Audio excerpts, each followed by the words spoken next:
So now I would be telling you how to manage negative dysphotopsia decisively. Definitely, decisively, efficiently, and elegantly. So this is a device for which IPR or the patent application is pending in India. Uh, the overview is the theory of the causation of this, the timeline of this development of this innovative device, simulation and prototyping, mechanism of its action, surgical technique, and clinical study. So, as has been already told, while doing the some work on a new IOL platform, while doing the ray tracing, we reached to a conclusion that sorry that it is the peripheral rays which are missing and causing the black shadow in the periphery of the nasal retina, and that is the reason for causation of negative dysphotopsia. It is more or less an orphan disease. Nobody has really taken up to treat it in a very positive way. It was first described in 2000 by Davison et al. And then it was only in 2005 when Robert Osher again described it in some of his patients. Then Masket et al. Uh, did some work on its etiology. In 2017, we started discovering this problem ourselves. Holiday came out with a article which really sort of confirmed the etiology. And in December, we filed the patent, and in June 2018, we started the pilot study. Dr. Pakhat got ASCRS winning pitch prize as a third place for this device in 2019. In June, again, more data has come out, and this device has been made available in February 2020. So, what does ND ring do? You can see it is a cornea, and there is the iris diaphragm and the IOL. There is a gap between the two. What ND ring does is it fills this gap. So, as you can see, the central rays which are coming, they go unhindered because this lens has clear space in between. This device has clear space in between. So the rays which are basically forming the image of the object, they go unhindered.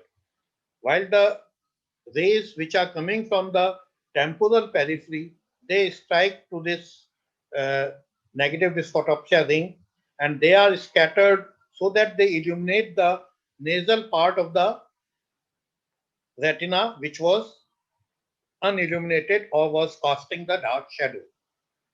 So the ring sits on the anterior capsule, and in that manner, it takes care of the another etiology that is considered that it is the anterior capsule reflectance that causes the negative dysphotopsia. Why I told you that it is a definitive solution? Because till now it is almost 100% successful. We have had only one patient who really got rid of the dysphotopsia but was still dissatisfied with non-specific complaints. We have not had any adverse event. It is very easy to inject, and it does not require any added instrumentation.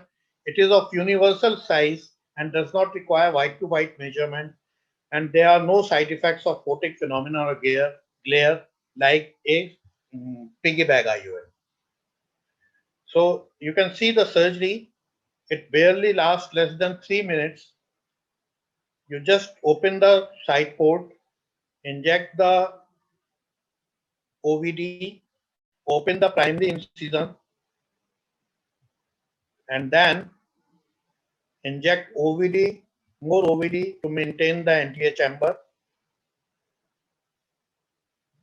Some of the OVD is injected behind the iris just to create the space for the ring to occupy and to be inserted easily.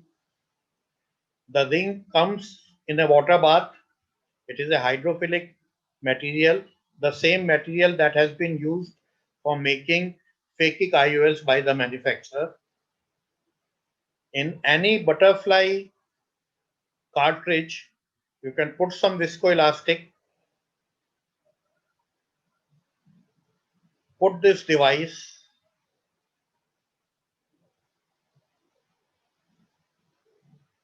and basically fold it like a taco. You just fold it on itself.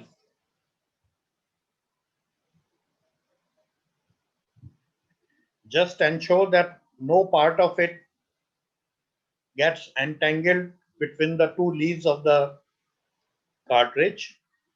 Then you inject it into the anterior chamber. Half of the device gets unfolded.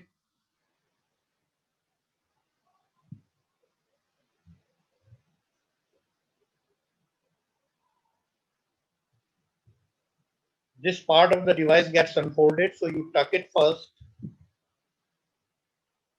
Gradually, the other part also unfolds, and you dial the device into the ciliary sulcus.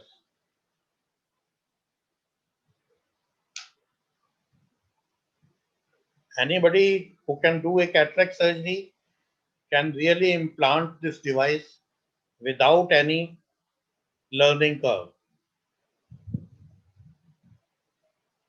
So once it is in the sulcus, you just tend to center it, and you basically tuck the haptic centrally so that none of the iris tissue comes in between the device and the sulcus.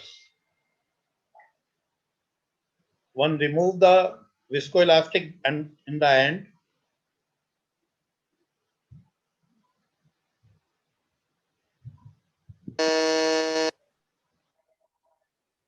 and as you will see, the eye is left as pristine as it was in the beginning of the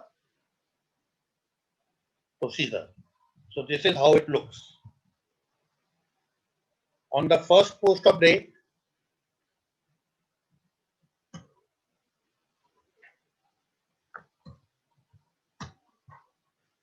on the first post, sorry, on the first post-op day, the eye is quiet. The ring is resting on the anterior CCC rim. You can do the anterior segment OCT and you can find that ring is occupying the space between the iris and the anterior surface of the lens. When you shine the slit from the temporal side, you can see the edge of the ring shining. We have done around 20 eyes of 18 patients. Some of them we have done prophylactically, others therapeutically, and almost all the patients have not complained of negative dysphotopsia after that. So, negative dysphotopsia does impact the life of the patient, and it has a huge burden if we see the worldwide figures, or even if you see it in the context of India. And what is important is that it is an iatrogenic effect. It is due to something that we have done to the eye. And we really have to have a very definite treatment to treat it. And a reliable solution would lead to a confident surgeon. And ultimately, we can strive for 6 by smile. We need every patient smiling like him. Thank you so much.